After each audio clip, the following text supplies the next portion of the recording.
Hi guys. Female cricket के match reviews और fantasy 11 predictions में आपका स्वागत है। आज हम सेकंड टी20 आई इंडिया वर्सेस साउथ अफ्रीका को आपके साथ डिस्कस करेंगे। इसी डिस्कशन में हमारे साथ अंकित और जूली हैं। इनके साथ हम सेकंड टी20 आई के बारे में बात करेंगे। तो इस समय साउथ अफ्रीका इंडिया का टूर कर रहे हैं एंड ये टूर ऑलमोस्ट एंड होने वाला है, क्योंकि ये पहले 3 ओडीआई मैचेस इनके शेड्यूल थे जो कि बेंगलोर में थे। उसमें इंडिया ने क्लीन स्वीप किया था 3-0 से।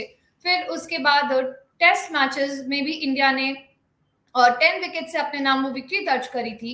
वो टेस्ट मैचेस चेन्नई में शेड्यूल थे एंड अब ये 5 तारीख से 9 तारीख की ये सीरीज टी20 की शेड्यूल की गई है, जिसमें साउथ अफ्रीका ने अपनी मेडन विक्ट्री दर्ज कर ली है। इस पूरी मल्टी फॉर्मेट सीरीज में उनके नाम एक भी विक्ट्री नहीं आई थी।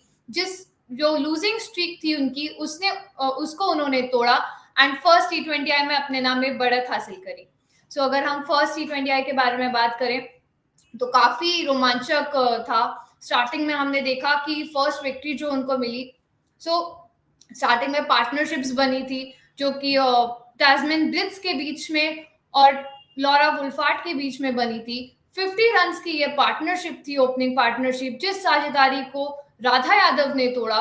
फिर उसके बाद धीरे धीरे उनकी पार्टनरशिप ब्रिट्स ने मारिजान कैप के साथ रची थी, जो कि 96 रन्स की थी, माफी चाहती हूँ। उतने रन्स की उन्होंने पार्टनरशिप रनी, जिसमें एंड में ब्रिट्स ने काफी अच्छी पारी खेली 81 रन्स की, और उन्होंने अपना टी20 का हाईएस्ट स्कोर अपने नाम दर्ज किया। साथ ही साथ मारिजान कैप ने भी 57 रन से कंट्रीब्यूट किया।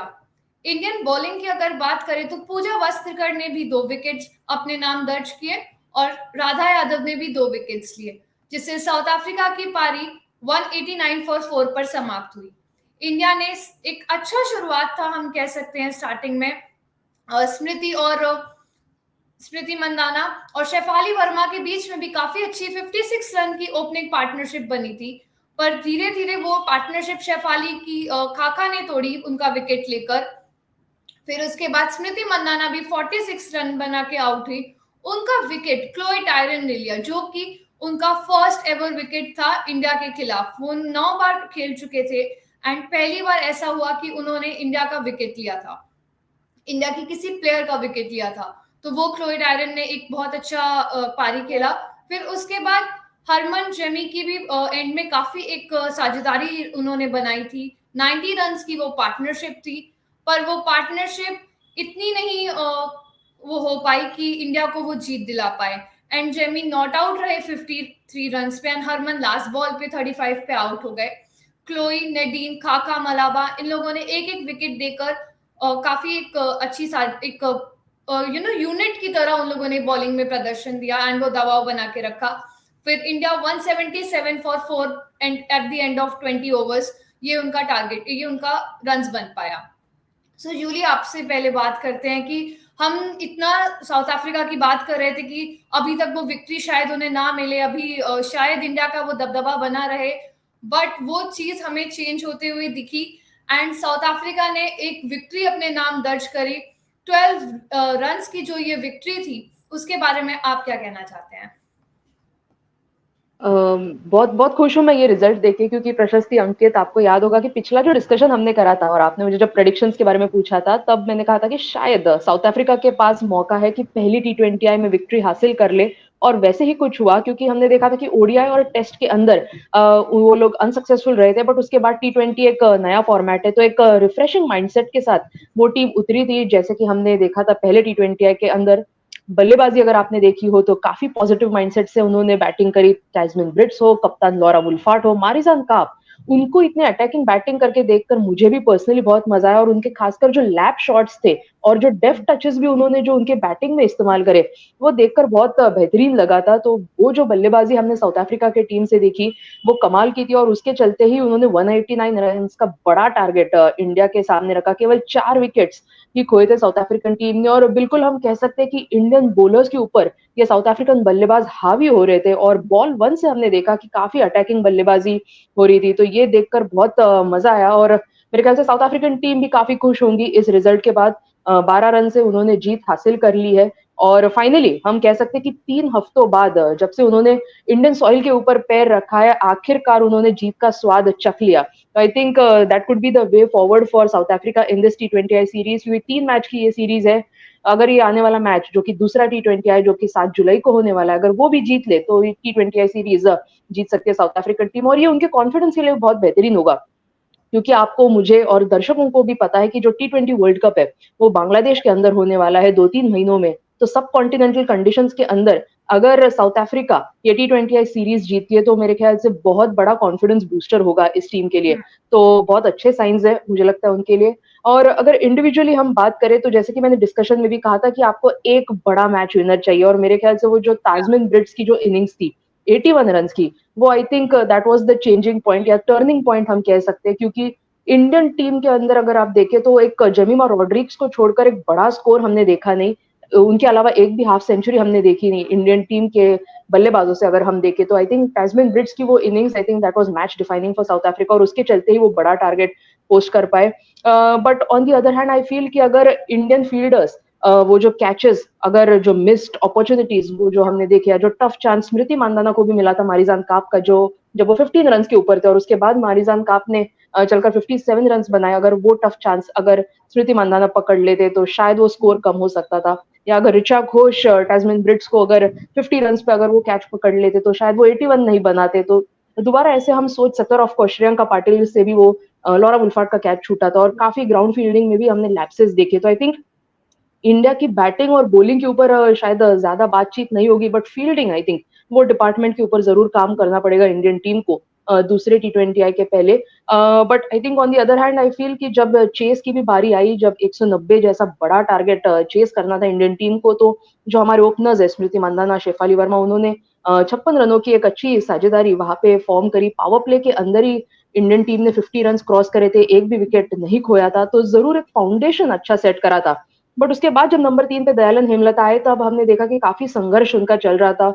अगर हम देखें उनकी इनिंग्स, तो 17 गेंदों में 14 रन ही आए थे, तो स्ट्राइक रेट भी 100 से कम था। तो T20 क्रिकेट के अंदर अगर आपके लाइनअप में कोई भी बल्लेबाज अगर 100 के कम से स्ट्राइक रेट में बल्लेबाजी कर रहा है, तो that is not going to help your cause. और मेरे ख्याल से वहां पे कुछ स्पीड ब्रेकर जैसा लग गया जब दयालन हेमलता थोड़े से स्ट्रगल कर रहे थे।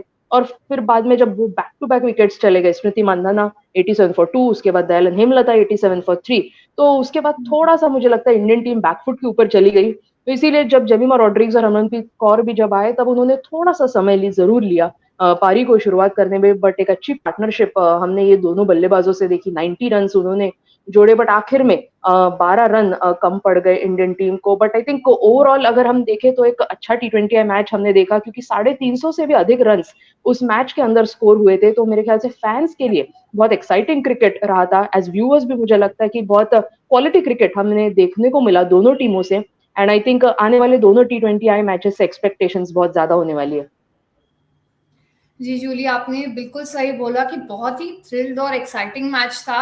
एंड आपने जो मैच विनर की बात करी, तो डेफिनेटली ब्रिट्स का मैं कहूंगी कि उन्होंने काफी अच्छी पारी खेली, क्योंकि शुरू में उनको काफी एक स्लो स्टार्ट से वो खेल रहे थे। उन्होंने पहला रन अपना 9th बॉल पे उन्होंने किया था, उनकी 8 बॉल डॉट थी, फिर 9th बॉल पे उन्होंने एक रन लिया, फिर उन्होंने वहां से अपना खाता खोला एंड उन्होंने अपनी 50 मारी 40 बॉल्स में। फिर उसके बाद मतलब वो एक्सेलरेशन वहां से उनका जो स्टार्ट हुआ है 9th बॉल से, वो 40 बॉल की 50, फिर 56 बॉल्स में उन्होंने 81 रन बनाए एंड 144 के करीब का एक स्ट्राइक रेट भी था, 3 छक्के और काफी मतलब 10 उन्होंने चौके मारे। तो एक अच्छा बाउंड्री परसेंटेज भी उस हिसाब से था एंड उन्होंने काफी अच्छा बाद में पेस पकड़ा, कि हम देख रहे थे कि स्टार्टिंग में काफी स्ट्रगल कर रहे थे वो रन्स बनाने में।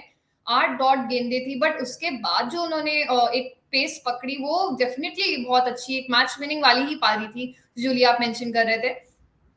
सो एक हमें अच्छी पारी देखने को मिली कि उन्होंने क्या किया। एंड अंकित, मैं आपसे स्पेसिफिकली इंडियन बैटिंग के बारे में पूछना चाहती हूँ कि इंडियन बैटिंग में हमने देखा कि जेमिमा रॉड्रिग्स ने एंड में रन्स बनाए, बट क्या आपको लगता है कि स्टार्टिंग में जो हेमलता का विकेट गया और जो स्मृति का विकेट एक साथ गया, उस समय जो जूली ने वो चीज पॉइंट आउट की, क्या वो टर्निंग पॉइंट था उस रन चेस का, या फिर एंड में जो मे बी कुछ रन्स नहीं बन पाए, या हरमन का शायद मे बी स्ट्राइक रेट उतना नहीं था कि उन्होंने 35 रन्स भी बनाए, पर उतना बाउंड्रीज उन्होंने एंड होते होते उन्होंने बाउंड्रीज थोड़ा उनका कम हो गया, बट जेमिमा ने वो चीज बरकरार रखी एंड उन्होंने काफी बनाए, तो मे बी उनको स्ट्राइक मिल सकता था।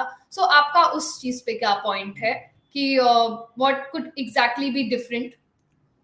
See, firstly, hi Prashasti and Julie, and I think firstly too, I was very surprised कि हमने bowling leads like after winning the toss, because वो थोड़ा surprising था मेरे लिए। शायद with the momentum जो चल रहा था, I think maybe batting could have been a better option considering कि हमारे batters खास करके ज़्यादा form में थे comparatively bowlers, because the likes of Smriti Shafali, I think Shafali ने double century भी मारा था, but I think toss is obviously I think one thing कि जो होता ही रहेगा in terms of decisions। but आपने mention किया batting में I think अभी वो जो because अभी Asia Cup is around the corner and World Cup भी बहुत ज़्यादा दूर नहीं है, 3 months away, so I think जो number 3 वाला एक बहुत crucial spot पे अभी I think Indian team will or might have to take a decision कि will they stick with Hemlata, because जिस strike rate के साथ वो innings को accelerate करती है। I think Bangladesh series decent गई थी, लेकिन शायद उतने बड़े रन आए नहीं अभी तक उनके बल्ले से। आई थिंक जितने भी ऑब्वियसली बहुत सारे मौके नहीं मिले, लेकिन आई थिंक एक कंसिस्टेंट रन उनको मिला। बांग्लादेश सीरीज में भी लगातार मैचेस खेले थे, अब यहाँ पे साउथ अफ्रीका सीरीज में भी फिलहाल तो बैकिंग मिल रही है, and I think I am pretty much expecting कि शायद अगले मैच में भी इंडियन टीम बरकरार रखेगी।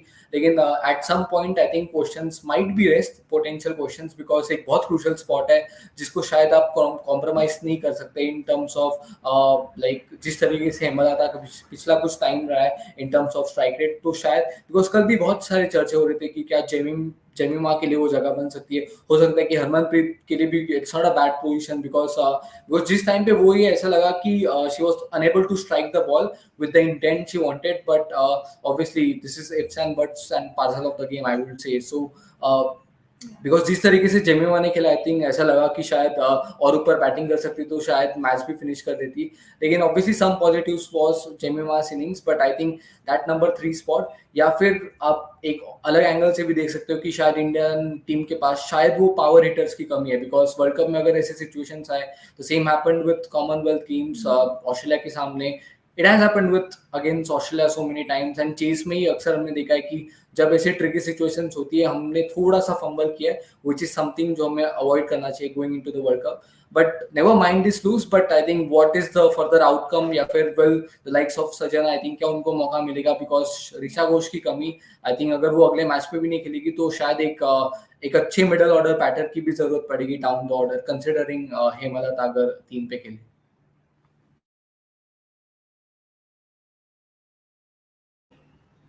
जी अंकित, आपने ऋचा घोष का जो मेंशन किया, तो बीच में उनको कंकशन हो गया था जिस वजह से उनकी जगह साजीवन साजना ने ली थी। एक्चुअली उस समय तो मैं भी शायद सोच रही थी क्योंकि वो हिटर है तो मे बी ऐसा हो सकता है कि उनको अब तो ऑर्डर मे बी फेवर में आ गया आपकी कि आपके पास एक हिटर आ गई है स्क्वाड में एंड आपको इस समय रन चाहिए, तो मुझे ऐसा लगा था कि शायद उनको अपग्रेड किया जाएगा एंड पहले उनको बुलाया जाएगा, बट ऐसा नहीं हुआ। दैट जेमी आई स्ट्राइक पे, बट उन्होंने भी डेफिनेटली बहुत अच्छी पारी खेली। सो कूडोज टू हर कि उन्होंने वो चीज एक होप बनाए रखी कि जो समय लग रहा था कि शायद और रन्स का प्रॉब्लम हो सकता है, मे बी और मार्जिन से शायद उस समय हार सकते हैं क्योंकि काफी एक रन बॉल भी नहीं था उस पॉइंट पे। सो ये तो हमने बात करी। अब एक बार देखते हैं हेड टू हेड की तरफ कि हमारा जो हेड टू हेड रिकॉर्ड है वो कितना चेंज हुआ है। सो let's have a look at our head-to-head record. Yeah.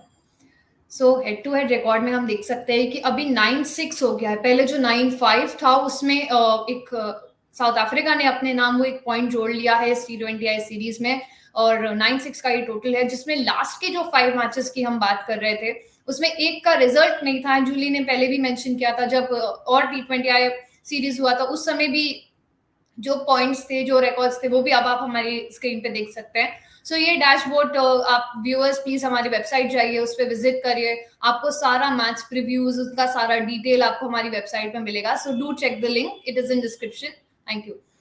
तो ये आप देख सकते हैं कि 2-2 का जो अभी पॉइंट है वो भी बराबर हो गया अगर लास्ट 5 मैचेस की हम बात करें। सो इस हेड टू हेड रिकॉर्ड में जो इंडिया का विनिंग स्ट्रीक का WW था वो अभी चेंज हुआ है, एंड एल वाला जो भी उधर W आ गया है, तो वो एक हमें चेंज देखने को मिला है। एंड हमने अभी बात करी कि जास्मिन ग्रिच हाईएस्ट रन स्कोरर है, 81 रन उन्होंने बनाए हैं। फिर उसका मारिजान कैप 57 रन पे है इस T20I सीरीज में, and Jemimah Rodrigues 53 from India. और अगर बॉलर्स की बात करें तो बॉलर्स में पूजा वस्त्रकर, राधा यादव दोनों ने ही बेहतरीन बॉलिंग करी थी, 2-2 विकेट्स लिए थे। बट एक कंबाइंड जो 4 विकेट्स आए हैं साउथ अफ्रीकन बॉलर्स से, कि उन्होंने बाउंड्रीज जो नहीं जाने दी, एंड उनकी डेफिनेटली फील्डिंग भी काफी टाइट थी, उन्होंने अच्छे स्टॉप्स थे। सो वो चीज हमें देखने को मिली कि ये हमारा हेड टू हेड रिकॉर्ड था। सो ये कितना चेंज होता है, इसमें कितने और आगे चेंजेस आते हैं, ये देखने वाला होगा। सो काफी इंटरेस्टिंग था। अब इसके बाद हम बात करते हैं कि जो हमारा लाइक की प्लेयर्स टू वॉच है। सो डेफिनेटली हम देखेंगे कि 2 विकेट्स राधा यादव ने लिए थे। So first pick Radha Yadav होंगे, उनके बारे में हम बात करना चाहते हैं कि जूली आपसे शुरुआत करते हैं कि राधा यादव का आपने देखा परफॉर्मेंस की ओडीआईज में इतना ज्यादा नहीं बेहतरीन था जैसा उन्होंने T20Is में वो परफॉर्म करते हैं। उन्होंने अभी उन्होंने काफी अच्छा परफॉर्मेंस दिया था T20Is में, जो कि बांग्लादेश के खिलाफ हुई थी। फिर उसके बाद अभी उन्होंने 2 विकेट्स लिए, तो फिर आप उनके परफॉर्मेंस के बारे में क्या कहना चाहते हैं? राधा यादव मेरे ख्याल से एक T20I स्पेशलिस्ट गेंदबाज है, इंडियन टीम के जो प्लेइंग 11 के अंदर शामिल है। एक बेहतरीन लेफ्ट आर्म स्पिनर है और काफी सालों से अंतर्राष्ट्रीय क्रिकेट भी खेल रही है। और पिछले मैच में जैसे कि हमने देखा, उन्होंने 2 विकेट्स भी चटकाए। पूजा वस्त्रकार के साथ वो जॉइंट हाईएस्ट विकेट टेकर भी थी इंडियन टीम के लिए। बट थोड़ा कंसर्न का एक फिगर था जो उन्होंने रन्स खर्च किए, 43 रन्स उन्होंने दिए 4 ओवर्स में। तो इकोनॉमी अगर आप देखें तो तकरीबन 11 की इकोनॉमी रेट थी। हालांकि एक हाई स्कोरिंग मैच जरूर था, बट राधा यादव जैसे गेंदबाज से हम एक्सपेक्ट करते हैं कि थोड़ी सी इकोनॉमिकल गेंदबाजी भी करे, बट वैसे हुआ नहीं। तो शायद आने वाले 2 मैचेस के लिए ये एक रूम फॉर इम्प्रूवमेंट जरूर हो सकता है राधा यादव जैसे गेंदबाज को। और जैसे कि आपने मेंशन करा, जो बांग्लादेश सीरीज थी, तो मुझे याद है कि राधा यादव इंडिया के लिए नहीं, बट वो सीरीज के अंदर सबसे सक्सेसफुल गेंदबाज भी थी। 10 विकेट्स उनके नाम थे। तो एक अच्छे फॉर्म से जरूर आ रही थी after that Bangladesh T20I series. But ये मैच में मुझे थोड़ा सा डिसअपॉइंटिंग लगा कि उन्होंने थोड़े से लूज बॉल्स जो थे वो अगर कम हो सकते थे उनकी तरफ से, तो एक अच्छी इकोनॉमी की गेंदबाजी हम देख सकते थे। बट उन्होंने एक बड़ा विकेट जरूर चटकाया था लॉरा वुल्फार्ट का पहले T20I के अंदर, तो वो उनके लिए एक बहुत बड़ा पॉजिटिव होगा आने वाले मैचेस के लिए भी। और आई थिंक मुझे लगता है कि राधा यादव के लिए एक प्लस पॉइंट यही है कि जब भी वो साउथ अफ्रीका के सामने खेलेंगे आने वाले मैचेस में, तो उनके सामने जो बल्लेबाज है, अगर आप देखें साउथ अफ्रीका की बैटिंग ऑर्डर, तो राइट हैंडेड बैटर्स से भरी हुई है वो लाइनअप। और राधा यादव एक लेफ्ट आर्म स्पिनर है, तो क्रिकेट के अंदर हम अक्सर ये मैचअप देखते हैं कि left arm spinner versus right handed batters. तो आई थिंक राधा यादव और अगर ये पॉइंट अपने एडवांटेज के लिए यूज करे तो आई थिंक और सक्सेसफुल हो सकती है। डिसमिसल समरी हमें यहाँ पे देखने मिल रही है राधा यादव की। तो उन्होंने मेरे ख्याल से 16 बार टोटल जो उनका डिसमिसल समरी है, उसमें से सबसे ज्यादा परसेंटेज कॉट का ही रहा है, 50% तकरीबन कॉट से उन्होंने आउट करा है। मतलब वो शायद बल्लेबाजों को इनवाइट कर रही है बड़े शॉट्स खेलने के लिए, या थोड़ी सी इंटेलिजेंट गेंदबाजी। करेक्शन है, सॉरी आपको सॉरी, इंटरप्ट किया। वो नो डिसमिसल प्रॉब्लम। समरी जो है वो आउट हुए हैं 16 बार, बैटिंग एंड के, wicket oh I am summary sorry, वो है जी। Sorry, thank you for the correction Prashasti. तो ओके, विकेट समरी हम देख सकते हैं, क्योंकि ऑब्वियसली राधा यादव हम I think as a bowler ज्यादा बात करना चाहेंगे, तो विकेट समरी तो 69 जो विकेट्स है उनके, उसमें से ज्यादा परसेंटेज उनका कॉट का, ये 81 है क्या? आई थिंक T20 क्रिकेट के 81 अंदर। है, जिसमें राइट हैंडर्स जो अभी आपने मेंशन किया था, उस चीज को थोड़ा करेक्ट, ओके हाईलाइट करके 69 टाइम्स उन्होंने राइट हैंडर्स को लिया है। ओके, तो ये बेहतरीन मैचअप है। सॉरी, मुझे थोड़ा सा स्क्रीन अनक्लियर दिख रहा है, मेरे एंड में कुछ इंटरनेट कनेक्शन का इशू है शायद। बट जैसे कि आपने पॉइंट आउट करा कि राइट हैंडेड बैटर्स का ज्यादा विकेट्स राधा यादव ने लिए, और शायद वही वजह है जो मैचअप की हम बात करते हैं कि वो she turns the ball away from the right handers, या उनके पास जो आर्म बॉल्स है उसके वजह से वो काफी सक्सेसफुल भी हुई है। और लॉरा वुल्फार्ट जिसकी हमने बात करी थी, तो ये मैचअप देखने में बहुत मजा आएगा आने वाले 2 मैचेस में भी, क्योंकि सबसे ज्यादा बार उन्होंने, लॉरा वुल्फार्ट जो साउथ अफ्रीका की कप्तान है, उनको आउट करा है, 3 बार उनका विकेट लिया है। तो थिंक राधा यादव के लिए ये बहुत बड़ा पॉजिटिव है। But I think overall Radha Yadav as a bowler, I feel कि उनके पास वेरिएशंस भी काफी अच्छे हैं। जैसे कि मैंने कहा, वो आर्म बॉल भी अच्छे कर सकती है, या जो कन्वेंशनल स्पिन बॉलिंग है वो भी अच्छा है, and I think she is a good fielder of her own bowling as well. तो कॉटन बोल्ट के भी चांसेस उनके बढ़ सकते हैं अगर उन्होंने डिसिप्लिन लाइन और लेंथ रखा तो। जी, राधा यादव का आपने काफ़ी अच्छा डिस्क्रिप्शन दिया एंड राइट हैंडर्स का ही मोस्टली परसेंटेज है जो कि अभी बहुत हाइलाइटेड है इस चीज़ में। सो आप दर्शक प्लीज़ वेबसाइट पे विजिट करके आप भी यहाँ पे फ़िल्टर्स में देख सकते हैं कि हम इसको right handers and left handers को अकॉर्डिंगली चेंज कर सकते हैं। So definitely Radha Yadav next match में पिक रहेंगे कि वो कैसा परफॉर्म करते हैं, उनका कितना अच्छा प्रदर्शन आता है इंडिया का, क्योंकि हमने देखा कि उन्होंने ही फर्स्ट विकेट लिया, उन्होंने वो शुरुआत करी थी लॉरा वुफार्ड का विकेट लेके, क्योंकि वो साझेदारी जो 50 रन की थी वो बहुत अच्छी बिल्ड हो गई थी। उन दोनों में एक लय एक बहुत अच्छा बन गया था जो कि बाद में चेंज हो सकता था एंड और साउथ अफ्रीका के फेवर में जा सकता था। मे बी ऐसा हो कि और टोटल्स बन सकते थे, तो वो चीज चेंज हुई। तो ये तो हमने राधा यादव के बारे में बात करी, बट अगर इंडियन चेज की बात करें तो जेमिमा रॉड्रिक्स ने डेफिनेटली स्टैंड आउट किया। उन्होंने वो जो होप्स उस समय लगा कि स्मृति का भी विकेट गया एंड हेमलता का भी गया, उसको उन्होंने ओवरकम करके एंड उन्होंने बाकी रन्स बनाए। सो एक बार जेमिमा रॉड्रिक्स के स्टैट्स के बारे में बात करते हैं। तो अंकित आपसे शुरू करेंगे कि जेमी कैसा नेक्स्ट मैच में परफॉर्म कर सकती है, उनका अभी प्रदर्शन कैसा चल रहा है एंड आने वाले मैच में उनसे क्या एक्सपेक्टेशंस है कि वो कैसा परफॉर्म इसको कंटिन्यू करते हैं या फिर उससे और। एंड अगर हम जेमी की बात करें तो आई थिंक ऑब्वियसली वो जो उनकी उनकी इनिंग्स थी I think obviously losing cost में आई, लेकिन एक बहुत अच्छी पारी थी जिसमें स्पिन को काफी अच्छे से खेला, इनिशियली स्ट्राइक रोटेट करी।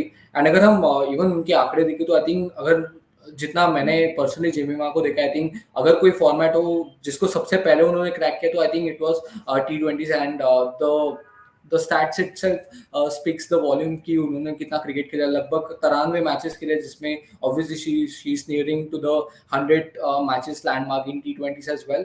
लेकिन उसमें देख सकते हैं कि इस मैच से पहले वो आंकड़े 30 तक नहीं जा रहे थे, जो उनका औसत आई थिंक वो 29 के आसपास था। लेकिन वो जो इनिंग्स आई थी उनकी एंड उसमें दिखाई दिया, बिकॉज साउथ अफ्रीका के सामने भी उनका पहला अर्धशतक था जिसमें हम देख सकते हैं कि लगभग 16 मैचेस में 260 रन, जिसमें से आई थिंक 53 रन ऑब्वियसली कल आए। लेकिन एक जो अच्छी चीज देखी कि शी इज नॉट द शायद सबसे बेहतरीन power hitter of the ball नहीं है, लेकिन टाइमिंग पे इनका खेल निर्भर करता है। जैसे हमने कल भी देखा कि जो उन्होंने 6 भी मारा था अपनी 50 लाने के लिए, I think she used the pace of the ball against the pacer. So I think this are some of the good things जो आई थिंक उन्होंने वर्क किया, which is obviously going to help us when we go into the Bangladesh for the T20 world cup. लेकिन एक और अच्छी चीज लगती है कि आई थिंक स्ट्राइक रोटेटिंग पे बहुत फोकस रहता है, बिकॉज जो हम लोग लगभग 50 तक का इनका बाउंड्री रेट देख रहे हैं तो she depends a lot on singles and doubles, and I think जो बहुत सारे बड़े क्रिकेटर्स होते हैं, I think that is one of the main thing या फिर something they focus on। and boundaries अगर हम देखें तो I think 230, I think it's a very nice number I would say, because लगभग इतने बाउंड्रीज मारना, and as I said कि I think टाइमिंग के ऊपर जब आपका खेल निर्भर रहता है तो the focus is more on the gaps in the field, जो उन्होंने हम कल की इनिंग्स में भी दिखा। तो I think it's one good sign, but I think Indian team शायद एक और चीज पे फोकस करेगी कि आई थिंक आने वाले T20s में आई एम नॉट श्योर कि नेक्स्ट 2 मैचेस में हमें देखने मिलेगा कि नहीं, लेकिन शायद वो नंबर 3 के लिए I think she is becoming a very good candidate. And I am hoping कि शायद Asia cup, I think it's a very good time I would say, जहाँ पे शायद obviously you don't want to make a lot of changes, but I think we can go with number 3 for Jemima या फिर because I think जिस तरीके की batting कर रही है थोड़े और गेम खेलना पसंद करता है कोई भी बल्लेबाज, एंड आई थिंक नंबर 3 पे शायद वो समय ले सकती है। And then we all know what she can do if she goes on playing couple of balls. And कल हमने देखा भी कि एक बार सेट होने के बाद उन्होंने रन्स बनाए एंड अपने स्ट्राइकिंग जो है वो दिखाई थी थ्रू आउट द इनिंग्स। या जेमी का परफॉर्मेंस डेफिनेटली एक अच्छा उस समय इंडिया के लिए उन्होंने होप्स बना के रखी एंड उन्होंने एक अच्छे स्ट्राइक से किया। मे भी बात सही है कि अगर ऊपर आते हैं चेंजेस है, बिकॉज आई फील कि अभी आपके पास शायद मौका है एंड एशिया कप आने वाला है जुलाई में, एंड उसमें भी आपके पास अगर आप ये स्क्वाड लेके जाते हैं, विच आई फील कि आपको लेके जाना चाहिए, बिकॉज आप at the end T20 world cup खेलने वाले हो जो कि बांग्लादेश में अक्टूबर में स्टार्ट होगा। सो उसमें आपको उसको लेके ताकि आप एक ग्रूम कर लो अपनी स्क्वाड कि आप इस स्क्वाड के साथ फाइनली आप खेलोगे एंड ये हमारा पोजीशंस होगा, ये ऐसे बैटर्स खेल सकते हैं यहाँ पे। बिकॉज वो जो 3 नंबर पे है, मुझे लगता है हेमलता का मे बी वो लोग बात करेंगे, क्योंकि उनका अभी वापसी हुआ है इतने टाइम बाद बांग्लादेश की सीरीज में। बट हेमलता का भी उसके बाद से इतना नॉक नहीं आया कि जो एक इम्प्रेसिव नॉक हम बात करें कि उन्होंने मैक्सिमम 30 रन का मार्क टच किया था बांग्लादेश की सीरीज में। उसको प्लेयर ऑफ द मैच भी मिला था उस नॉक के लिए उनको। बट उसके बाद मे बी और रन आपको चाहिए, क्योंकि आप टॉप ऑर्डर के बल्लेबाज हो, आप आ रहे हो, तो आपको ज्यादा मे बी परफॉर्म करें। सो ये तो इंडियन मैनेजमेंट पे है कि वो किसको मे बी चेंज करते हैं, मे बी जेमी का आप ऑर्डर करें या कुछ और करें। सो ये काफी एक इंटरेस्टिंग बात हो सकती है। जूली, ये मैंने जो बात करी है इस बारे में आप एक बार आप बात करना चाहते हैं इस बारे में कि जो 3rd नंबर का स्पॉट जो मैंने अभी डिस्कस किया, क्या हेमलता का वो उनको सोचना चाहिए मे बी किसी और को ले उसकी जगह? नहीं, काफ़ी इंटरेस्टिंग हो सकता है ये, क्योंकि दयालन हेमलता एक बहुत सीज़न्ड कैंपेनर है। मैं अब केवल उनके अंतर्राष्ट्रीय आंकड़ों के ना देखूँ, उनका अगर डोमेस्टिक करियर अगर आप देखें तो बहुत सीनियर प्लेयर है दयालन हेमलता, और काफ़ी सालों से खेलती आई है। तो मुझे उनके हम कह सकते हैं कि क्वालिटी या उनके जो स्किल सेट है, उसके ऊपर कोई भी डाउट नहीं है। बट शायद एक माइंडसेट में परिवर्तन, उसकी शायद ज़रूरत होगी। और मुझे लगता है अगर हेड कोच अमोल मुजुमदार जो है इंडियन टीम के, जो खुद एक डोमेस्टिक क्रिकेट में बहुत बेहतरीन बल्लेबाज थे, अगर वो वन ऑन वन डिस्कशन कर रहे होंगे हेमलता से, शायद उसमें कुछ चेंज हो सकता है, या शायद डिस्कशंस भी हुए होंगे, या प्रोबेबली थोड़ी और क्लैरिटी की जरूरत है कि दयालन हेमलता का एक्चुअली रोल क्या है। क्या उनको स्ट्राइक रोटेट के ऊपर ही फोकस करना है, क्या उनको बिग हिट्स लगाने हैं? शायद वो जो रोल क्लैरिटी है वो मुझे लगता है थोड़ी सी एब्सेंट है। क्योंकि मुझे याद है जब डब्ल्यूपीएल में उन्होंने एक पारी खेली थी, मुझे लगता है एक हाफ सेंचुरी भी आई थी, और वो इनिंग्स देखकर मेरे ख्याल से 70 या कुछ उतने ऑड रन्स उन्होंने करे थे, बट वो काफ़ी इम्प्रेसिव पारी थी। तो तभी मुझे लगा था कि दयालन हेमलता के पास अच्छे-अच्छे शॉट्स ज़रूर है, but I think only factor is, I think उनका फिलहाल फॉर्म जो है थोड़ा-सा ऊपर-नीचे चल रहा है, एंड प्रोबेबली माइंडसेट क्लैरिटी की थोड़ी ज़रूरत है। बट ऑब्वियसली अगर ये आंकड़े अगर हम देख रहे हैं तो ऑब्वियसली आप, मैं और जो भी व्यूअर्स है वो थोड़े से टेम्प्ट होंगे कि जेमिमा रॉड्रिग्स को आप क्यों नहीं नंबर 3 पे बल्लेबाजी करते हुए देखना चाहते हो? क्योंकि अच्छे फॉर्म में है ये बल्लेबाज, स्ट्राइक रोटेट करती है जैसे कि अंकित ने कहा, बड़े शॉट्स भी लगा सकती है, तो एक कंप्लीट पैकेज है टी20 क्रिकेट के अंदर। तो वैसे टेम्प्ट जरूर होंगे इंडियन टीम भी, बट मुझे लगता है कि दयालन हेमलता को ये आने वाले दोनों मैचेस में शायद नंबर 3 के ऊपर ही वो ट्राई करेंगे। और मेरे ख्याल से इस सीरीज के बाद शायद इंडियन टीम मैनेजमेंट डिसीजन लेगा एशिया कप के पहले कि फाइनली वो नंबर 3 पोजीशन किसको मिलेगा, दयालन हेमलता, जेमिमा रॉड्रिग्स, या कोई और बल्लेबाज भी हम देखेंगे वो नंबर 3 पे। जी, ये बहुत एक इंटरेस्टिंग चीज होगी देखने के लिए, क्योंकि अभी आपके पास टाइम कम बचा है फॉर द वर्ल्ड कप। सो ये हमने इतना डिस्कशन किया इंडियन बैटिंग के बारे में। अब हम बैटिंग की बात कर रहे हैं तो डेफिनेटली साउथ अफ्रीका की प्लेयर ऑफ द मैच जो कि हैं टास्मिन ब्रिज, उनके बारे में हम कैसे बात ना करें। उन्होंने जो इतनी अच्छी पारी खेली कि एक्सिलरेटेड नॉक जो हम बात करते, जो हमने एक बार हरमनप्रीत का भी देखा था, उन्होंने डब्ल्यूपीएल में ये चीज गुजरात जायंट्स के खिलाफ उन्होंने खेला था, ये एक्सलरेटेड नॉक। शायद 21 बॉल में 20 रन बनाए थे, फिर वो 95 बना के गए थे। तो वो चीज एक बहुत देखने वाली थी कि जो स्टार्टिंग में स्लो करके आप एंड में पेस पकड़ रहे हो, तो वो ब्रिट्स का है। So let's have a look at Brits stats. And Julie, मैं आपसे रिक्वेस्ट करती हूँ कि आप टास्मिन के बारे में हमारे दर्शकों को बताइए कि उनका जो फॉर्म हम देख रहे थे कि इस मैच में बहुत अच्छा दिखा। ओडीआईज में उतना बेहतरीन नहीं था, उनका जो मैक्सिमम आया था वो शायद 35 रन थे, जो कि 3rd ओडीआई में थे, बट वो रन आउट हो गए थे ऋचा घोष के द्वारा। तो वो चीज भी एक अनफॉर्चुनेट रन आउट्स में आप क्योंकि प्रिडिक्ट नहीं कर सकते। शायद अच्छा फॉर्म था, रन्स बने थे, सबसे ज्यादा उस दिन रन्स आए थे तो और बनते, बट वो चीज नहीं हुई। तो उस पर आप क्या कहना चाहते हैं कि उनसे कितना एक्सपेक्टेशंस है आने वाले T20 में? अच्छी शुरुआत करी है हम कहेंगे टास्मिन ब्रिट्स ने इस टी20 सीरीज को। ओपनिंग बल्लेबाज है साउथ अफ्रीका के, और कप्तान लॉरा वुल्फार्ट के साथ वो ओपनिंग करने आते हैं, तो वो आई थिंक ऑटोमेटिकली उनको ज्यादा कॉन्फिडेंस भी मिलता है कि वो कप्तान के साथ ओपनिंग कर रहे हैं। तो वो कॉन्फिडेंस उनके बल्लेबाजी में भी हमें देखने मिला पहले टी20 के अंदर। और हालांकि हम देख सकते कि उन्होंने जो उनके जो टी20 है 52 है मेरे ख्याल से, अभी तक 52 मैचेस टास्मिन ब्रिट्स ने खेले हैं अपने टी20 करियर के अंदर। बट आई थिंक टी20 cricket is something that has suited Brits more I feel than a 50 over game. तो वो हमें उनके बैटिंग में देखने मिला, वो बहुत फियरलेस अप्रोच से बल्लेबाजी कर रहे थे, and she was taking the attack to the opposition, वो स्पिनर्स हो या पेसर्स हो। अगर आप बॉलिंग अटैक देखें तो ओडीआई और टेस्ट के अंदर सिमिलर बॉलिंग अटैक ही था, बट टी20 क्रिकेट जैसे ही स्टार्ट होता है, आई थिंक टैस्मैन ब्रिज एक अलग अंदाज या अलग रूप में हमें दिखाई देती है। शायद उनको भी पता होता है कि शायद उनको प्रोबेबली रोल दिया होगा मैनेजमेंट ने कि आप पावर प्ले में जाइए, 6 ओवर है आपके पास, अटैक करिए। शायद वैसा रोल होगा उनका, बट पहले टी20 के अंदर हमने देखा उन्होंने पावर प्ले का पूरा फायदा उठाया, बट उसके बाद एक बड़ी इनिंग्स भी बिल्ड करी। तो वो देखकर बहुत सही लगा। काफ़ी अच्छे-अच्छे शॉट्स उन्होंने खेले both the sides of the wicket. ऐसा ही नहीं कि केवल ऑफ साइड डोमिनेटेड प्लेयर है या लेग साइड डोमिनेटेड प्लेयर है। पिच के दोनों साइड्स उन्होंने अच्छे-अच्छे शॉट्स लगाए, एरियल शॉट्स भी अच्छे खेले और जिस तरीके से उन्होंने स्पिनर्स को स्टेप आउट होकर भी मारा, काफ़ी कॉन्फिडेंटली उन्होंने बल्लेबाजी करी, तो वो देखकर बहुत मज़ा आया। तो टैस्मैन ब्रिज की बैटिंग बहुत सही रही थी और साउथ अफ्रीका के लिए आने वाले दोनों मैचेस में काफ़ी इंपॉर्टेंट होगा क्योंकि एक अच्छी स्टार्ट जब भी एक टीम को मिलती है, जैसे कि पहले मैच में हमने देखा कि एक 50 रनों की साझेदारी हुई थी, तो उसके बाद एक अच्छा फाउंडेशन सेट होने के बाद वो मिडल ऑर्डर कैपिटलाइज़ कर पाता है। तो टैस्मैन ब्रिज के ऊपर वही रिस्पॉन्सिबिलिटी होगी कि दोबारा अपने कप्तान के साथ मिलकर एक अच्छी साझेदारी करे और एक अच्छी शुरुआत दे।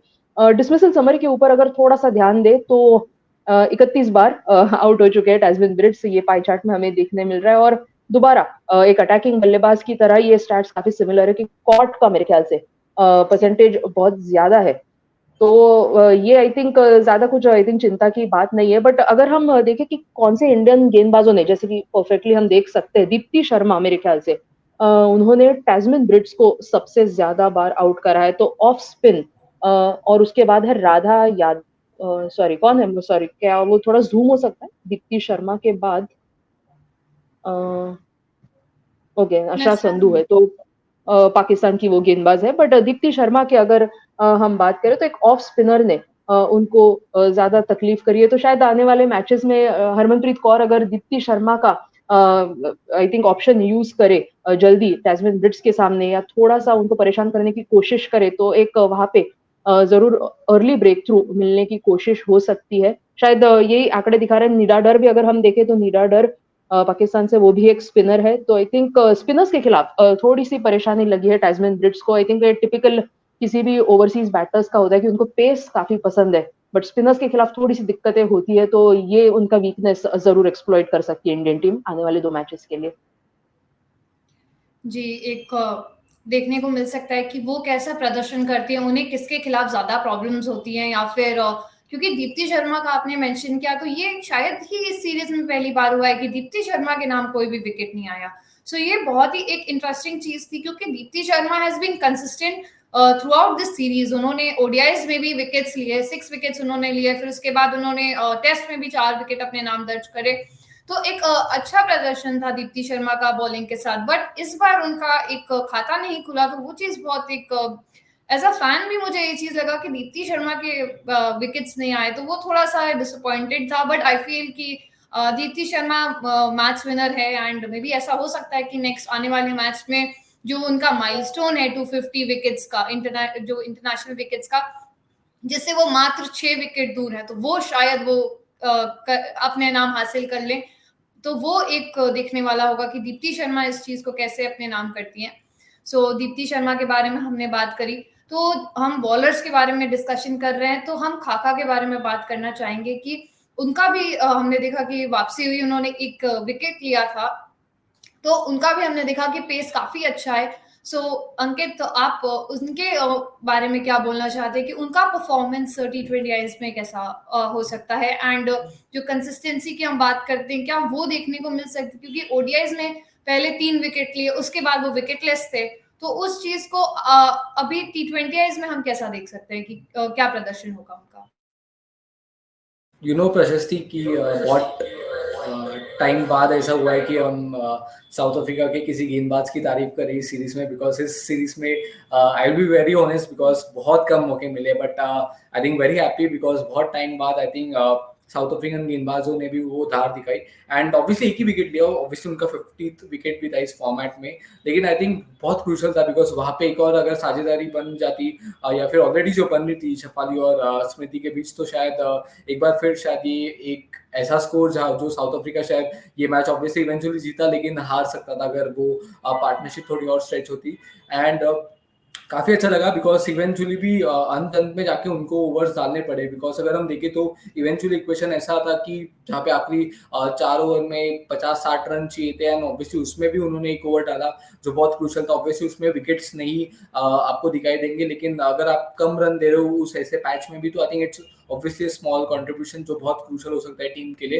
And may be not the most convincing way south Africa ने जो मैच जीता, लेकिन I think eventually it was South African bowlers and I think she was one of those pacers because कल अगर हम पेसर्स की बात करें तो शायद बाकी पेसर्स का भी उतना खास दिन नहीं दिया। अगर हम मार्क्स की बात करें उसके अलावा अगर नडीन डी क्लर्क भी शायद बहुत बेहतरीन नहीं थे। ऑब्वियसली उन्होंने भी अपना काम कन्विंसिंग वे में किया, लेकिन अगर खाका की हम बात करें तो इस फॉर्मेट में हम देख सकते हैं कि लगभग she has a very decent experience. अगर आप लगभग 59 मैचेस खेले एंड ऑब्वियसली उसमें कल उन्होंने 50 विकेट्स का अचीवमेंट प्राप्त किया, तो वो एक अच्छी चीज है साउथ अफ्रीका के लिए going into the world cup because एक आई थिंक जब भी हम साउथ अफ्रीकन पेसर्स की बात करते हैं आई थिंक इस्माइल उनका नाम हमारे जहन में आता है। I think because obviously for what all she has done to this nation and obviously अगर आई थिंक खाका भी चाहेंगे कि आगे जाके और खास करके वर्ल्ड कप बिकॉज अभी तक ये दौरा ऑब्वियसली साउथ अफ्रीका का उतना खास नहीं गया है,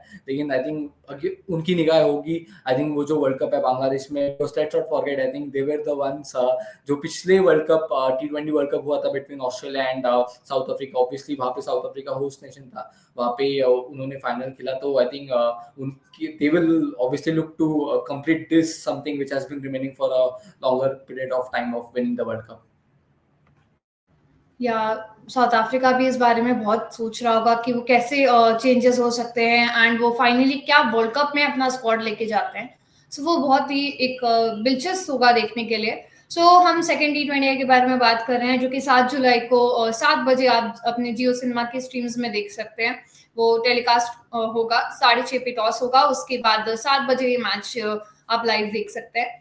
सो इस बारे में हमने बात करी, तो हम फैंटेसी के बारे में बात कर लेते हैं कि फैंटेसी 11 की जो टीम है वो कैसा कॉम्पोजिशन होता है इस आने वाले T20I मैच का, second T20I of India versus South Africa. Let's have a look at the fantasy.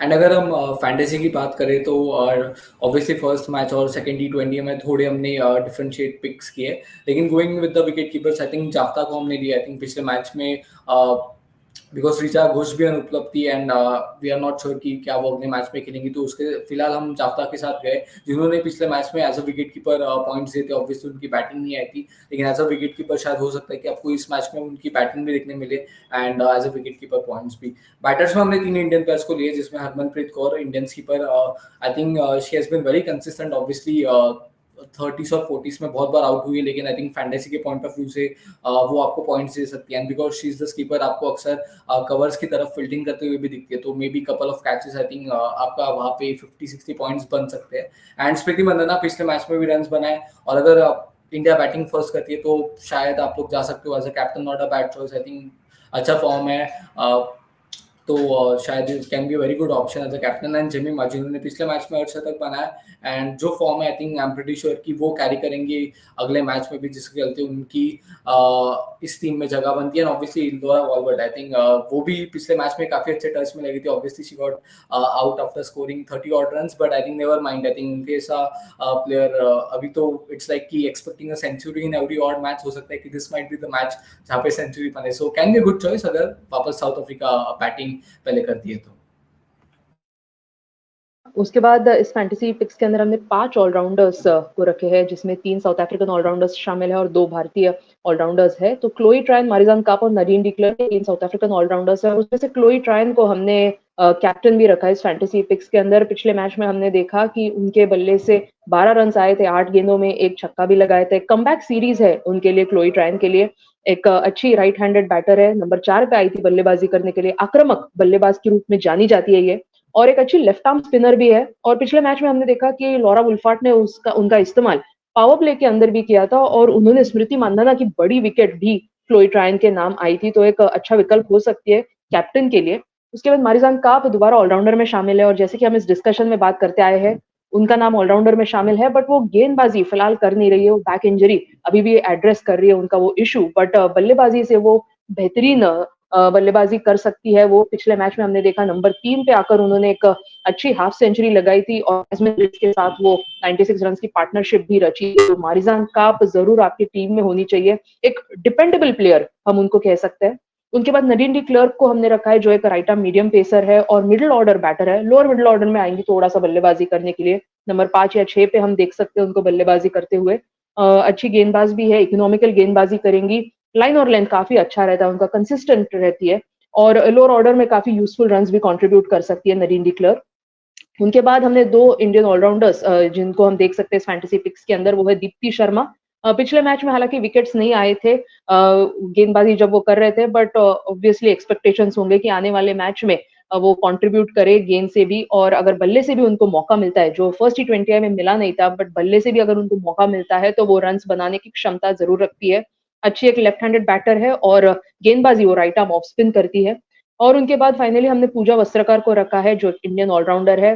पिछले मैच में हमने देखा उन्होंने 2 विकेट्स चटकाए थे, 4 ओवर में केवल 23 रन ही दिए थे, तो उनका इकोनॉमिक 6 रन प्रति ओवर से भी कम था, तो काफ़ी इकोनॉमिकल गेंदबाजी करी थी एक ऐसे हाई स्कोरिंग कॉन्टेस्ट में जिसमें 189 रन स्कोर करे थे साउथ अफ्रीका ने, तो नई गेंद से अच्छी गेंदबाजी हमने देखी थी, मिडल ओवर्स में भी उन्होंने अच्छा काम किया था।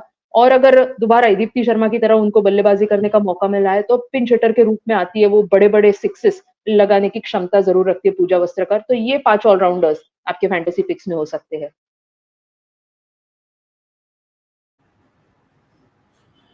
जी, अगर बॉलर्स की हम बात करें तो हमने राधा यादव को एज़ अ ऑप्शन रखा है। उन्होंने पिछले मैच में भी 2 विकेट लिए थे एंड टी20आई में काफ़ी अच्छा उनका प्रदर्शन रहा है, वो आपको पॉइंट्स दे सकती है।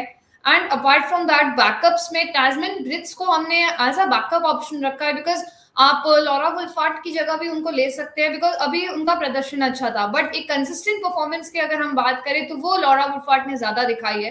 तो उस के चलते हुए हमने भी टैस्मैन ब्रिट्स को एज़ अ बैकअप ऑप्शन रखा है। And Shafali Verma similarly Indian side से कि उनका भी वाइट बॉल में हम देख रहे थे कि थोड़ा उनको प्रॉब्लम हुआ है। एंड खाखा को हमने backup option from the south African side bowling में रखा है कि 1 विकेट उन्होंने अपने नाम दर्ज किया था, पर आपको Chloe tyrant and नेडिन day clerk wickets के साथ-साथ रन्स भी बनाते हैं, तो इस वजह से आपके पॉइंट्स ज़्यादा हो सकते हैं। एंड इफ श्रियंका पाटिल को नेक्स्ट में मौका मिलता है, तो आप उनको एक ऑप्शन रख सकते हैं अपनी टीम में। So this was our fantasy 11 of second T20I India versus South Africa. So ये देखना बहुत ही अब बेहतरीन होगा, एक दिलचस्पी बन चुकी है क्योंकि साउथ अफ्रीका ने बढ़त ले ली है 1-0 की। सो ये देखने वाला होगा कि weather south Africa second T20I में वो जीत अपने नाम हासिल करके T20I सीरीज अपने नाम करता है या फिर इंडिया इसको लेवल करके जो उन्होंने अभी तक प्रदर्शन दिखाया है, जो डोमिनेंट परफॉर्मेंस उन्होंने थ्रू आउट पूरी सीरीज दिखाया है, क्या वो इस चीज को दोबारा करके 1-1 करता है या साउथ अफ्रीका अपनी पिछली 2 हार का बदला लेता है 2-0 करके। So it's going to be a tough contest to see. मैं दर्शकों आपसे रिक्वेस्ट करूंगी कि आप प्लीज हमें कमेंट में बताइए कि कौन सा प्लेयर मैच विनर हो सकता है आने वाले मैच में। 1-0 की ये जो इस समय सीरीज चल रही है T20I की, वो 1-1 होती है या फिर 2-0 से साउथ अफ्रीका एक नया चेंज लेके आते हैं, एक जो अभी तक हार थी, जो मे बी वो क्लोज कॉन्टेस्ट से जो हार रहे थे, उसको वो चेंज करके अपने नाम में T20I सीरीज करती हैं। So please stay tune with us. हम लास्ट T20I भी उसका मैच प्रीव्यू भी आपको इसी चैनल पे देंगे एंड आने वाला एशिया कप भी हम कवर करेंगे एंड साथ ही साथ इंग्लैंड न्यूजीलैंड की भी जो भी सीरीज चल रही है इंग्लैंड में, उसके बारे में भी हम यही वीडियोस बनाते हैं। So kindly do check that. Thank you guys for watching and please don't forget to like, share and subscribe to female cricket.